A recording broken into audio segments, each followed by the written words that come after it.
I thought becoming a mother would be living life on easy mode. Like, come on, I've done multiple degrees in healthcare. I've accomplished a lot of really cool things. How hard can it be, right? Well, 3 years in, after having consistently sleepless nights and still trying to maintain my career, all the while cooking, cleaning, and managing tantrums and spit ups, I started to spiral into burnout. And it felt like I would never have my energy again.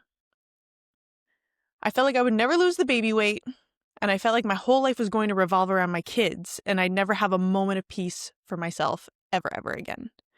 But now, I just got my energy back. And in this video, I'm going to walk you through exactly how I transform my energy and life using my RISE framework, and how you can reclaim your energy and feel like you're in your 20s again, even if you are a busy working mom. You ready? Let's dive in. All right, so I was really burnt out and I was running on empty. I really thought I could just keep pushing through life the way I was and that I wouldn't have to make compromises in my well-being. So to give you a bit of context, I'm someone who was a high performer since my teenage years. I was doing high performance in my sports. I was in competitive sports and I was traveling around city to city, even across the country, doing different tournaments and competitions. But on top of it, I was in a really hard school. So in order to balance my athletics and my academics, I ran on 4 hours of sleep max a night. So already in my teens, I was starting to create this sleep debt problem. Then I decided to become a high achiever more in my studies, and I did multiple degrees in healthcare. And because I could accomplish all my grades and achieve my goals with little sleep, I continued that into my university years. So after doing a bachelor's in psychology, in athletic therapy, a master's in occupational therapy, and finally into osteopathy studies, I kept running on low sleep and just putting all my energy into performance. So imagine once you get into the working world, you've been in sleep debt for so long, you feel not great, but you still have a bit of that resilience to push through. But then you start working as an osteopath and you're starting to care for others, and you're telling them that they really have to take care of themselves, but you're not actually doing these things for yourself. So then on top of that, what really hit hard was when I became a mom. And I ended up having 2 kids under 2, and I had them during COVID. My eldest was about 10 months old when COVID started, when lockdowns began, and then I had a COVID baby in 2021. So you can imagine I didn't have a lot of support because we were all told to stay in our little bubble, right? So because I was doing a lot all myself and my husband was working and I was managing these 2 little ones, and with the whole sleep debt I had from before, I really started to express some bad burnout symptoms. I started to get low energy. I started to get poor sleep, even more poor sleep, I would say. The sleep quality was terrible. I got body aches. I had a muscle weakness. I was getting really achy joints. And I really had poor athletic performance. So I used to be able to gain my energy back, per se, by just going to work out really hard and do HIIT classes and go to spin classes and go for a big run and lift some heavy weights and do some plyometrics. But this was the first time when my body was actually so depleted that none of that actually was helping me gain my energy back. So the problem here was that I actually thought I could keep pushing through and thrive that way like I always did. But in the truth, I think becoming a mom and realizing how much is already taken from you and your energy and your attention you have to give to your children, I actually need to start working with my body rather than against it. So if you would like a copy of this Google Doc that I'm sharing with you guys right now, this Google Doc is going to help you learn about resetting your rhythms and boosting your energy naturally, or at least the outline of how I did so. I'm sharing this in my free community, so you can just click the link in the description in order to join the free community, and you can grab it right there. Okay, so the first thing I did in order to try and get my energy back is I really tried to do a life audit. And when I say life audit, I mean that I basically stepped back and took a look at all aspects of my life and saw where are the problems in my life. So this is actually a model that's taken from occupational therapy, and it really takes a person as a whole. So this is the person's environment, this is the person themselves, and this is within their cognition, and then this is with their spirituality. So I looked at every single aspect of my life and I started to do an audit. So what happened there was I realized I was starting to give too much of myself away to other people. Even though we were in lockdown and COVID, I had basically stretched myself so thin, forgetting my own needs in multiple different ways. And I needed to start a season of no. So this is something where I actually went through all the things that I felt like weren't serving me anymore, and I started eliminating them. Easy to say in theory, very hard to do in practice. So some of the things I started to say no to was, I said no to alcohol because that used to be a stress reliever for me. I used to work hard, party hard, and the alcohol would be my de-stressor. Now I had to come to terms with what was actually triggering my stress and start dealing with it in the proper ways. As an example, I had to start saying no to social events in the evening. I went to bed very early. I put my kids to bed and then I would go to bed. I started to say no to a lot. I said no to gluten. I said no to dairy. So I looked at everything that could be possibly irritating my system and also making irritating me and things that did not feel aligned with me. And I started saying no to everything and kept my life very, very minimalistic and simple. So from there, it opened up the space for me to start resetting my rhythms. Now, when I say rhythms, I'm talking about my hormonal cycle as a female and also my sleep cycle, so my 24-hour cycle. So in order to do sleep optimization, I had to start looking at my sleep scores because my sleep scores were terrible. So this was back around 2003 when I was, I've been wearing a Fitbit for a few years, and my sleep score was no better than a 70. This is actually results on a good day. So you can see here, awake 1 hour and 10 minutes. This is also actually a pretty good day. This is probably more around a time when I was starting to do better because I actually had awake status of 2 hours in a night. So I had to start optimizing with different sleep routines in order to get that back in order. But then on top of it, I had to start normalizing my cycle. I had to start living my life according to my cycle. So when you're in different phases of your hormonal cycle as a female, you have to watch out for when you're in your follicular phase and when you're in your luteal phase, also when you're ovulating and when you're menstruating. Because throughout these 4 different stages of your cycle, you have different energetic needs and you have different nutritional needs. So you can't work out the same throughout your whole cycle, and you cannot eat the same foods that you want throughout your whole cycle.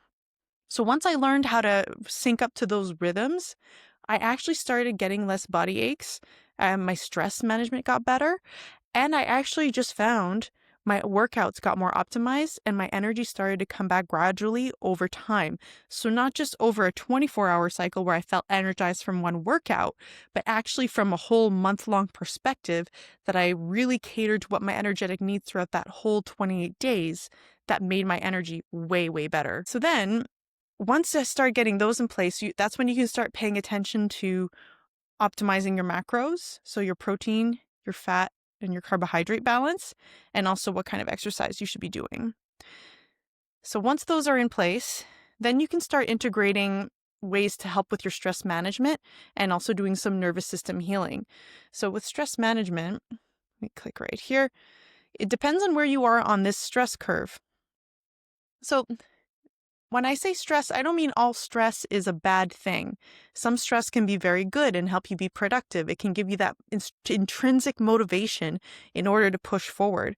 But when you have too much stress, when you've been overloading in your stress load, you start getting into an exhaustion phase and you can even get into a burnout phase. So just for context, I was someone who had probably been in this fatigue exhaustion kind of loop for a long time. And I started to fall into the burnout phase after getting the sleep deprivation and managing 2 young kids by myself. So in order to do that, I had to start getting back into some stress management techniques. And even once the stressor was gone, like the lockdowns were over, there was no more, not having a network to help me with my kids, the daycares opened up again.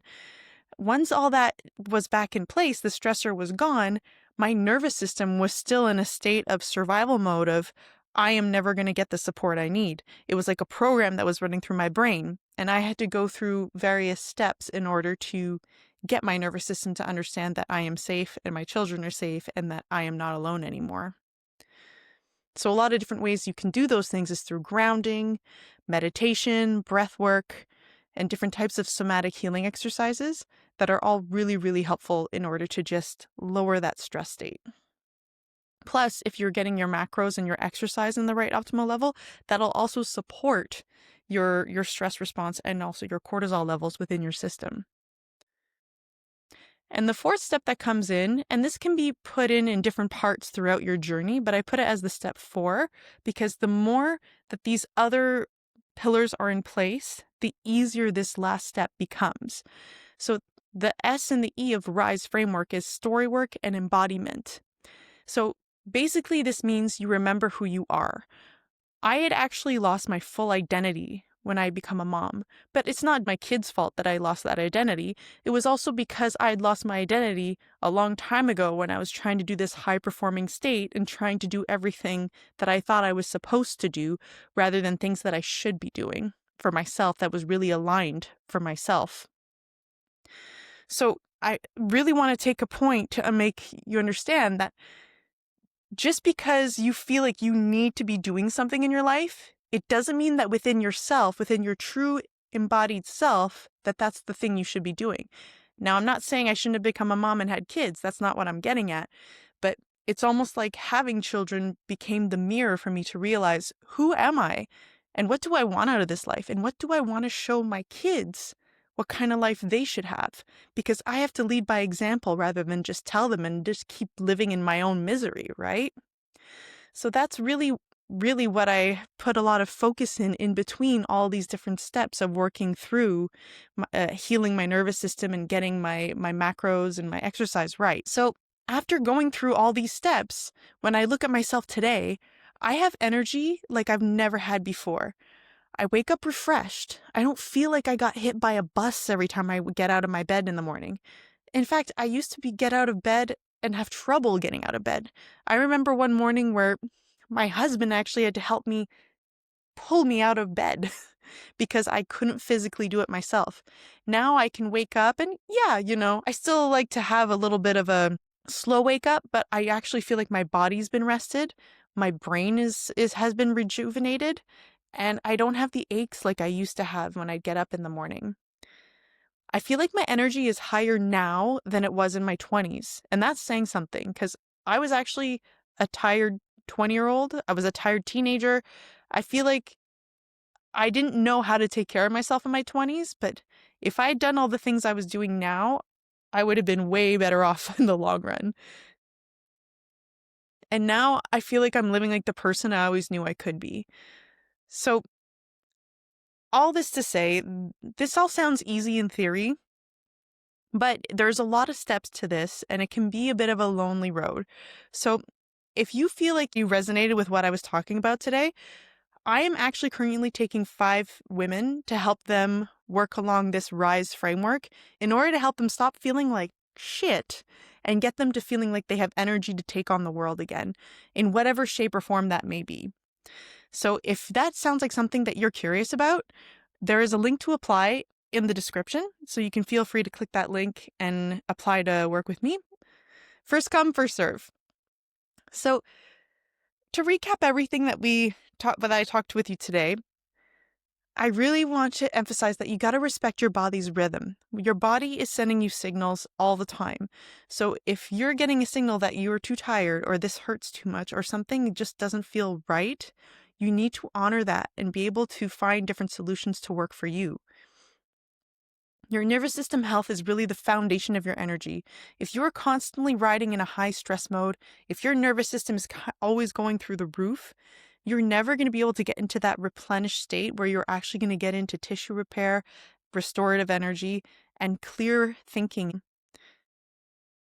Your story also shapes your reality. And you have the capacity to rewrite it. You just need to have the courage to ask yourself, who am I really, and what do I really want out of this life, instead of what I've been programmed to do? Keep in mind that small, consistent changes are going to compound into transformation. So even though sometimes this whole journey can feel very long, when you look back a month from now, 6 months from now, you will have different changes that'll really be big. It's just about taking a little bit more steps every single day. And finally, thriving is possible without quick fixes or medication. That's all for today. I hope this video was helpful. Take care.